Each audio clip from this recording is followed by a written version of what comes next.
నిన్నేం చేస్తానో నేనేమైపోతానో నాకే తెలీదు. అమ్మా, ఈ టైంలో గొడవలు అవసరమా? నువ్వు నోర్మైరా. ఆవిడ మీ అందరికి ఏం మందు పెట్టిందో తెలీదు. మీరందరూ ఈవిడ తరపునే మాట్లాడుతున్నారు.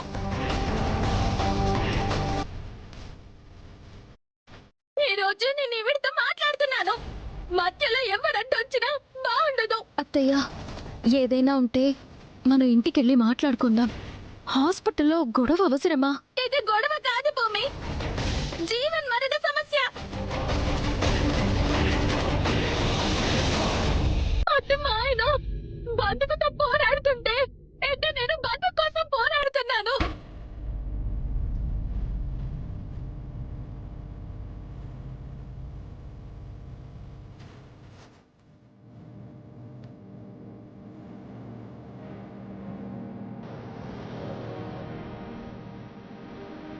అయినా నువ్వు ఆ ఇంటికి వెళ్ళిపోయే గోడలే కదా, అటువైపే మాట్లాడతావు.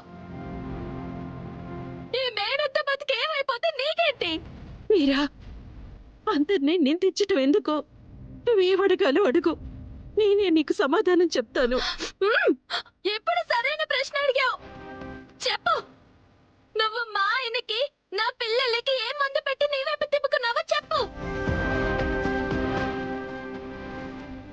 కుదిరితే ఆ మందు నాకు ఇవ్వు. అందరికి నేను పెట్టుకొని తిరిగి నా వైపు తిప్పుకుంటాను. చిన్నమ్మా, మా అమ్మ మీద లేనిపోని నిందలేస్తే నేను నోరు మూసుకొని కూర్చోను.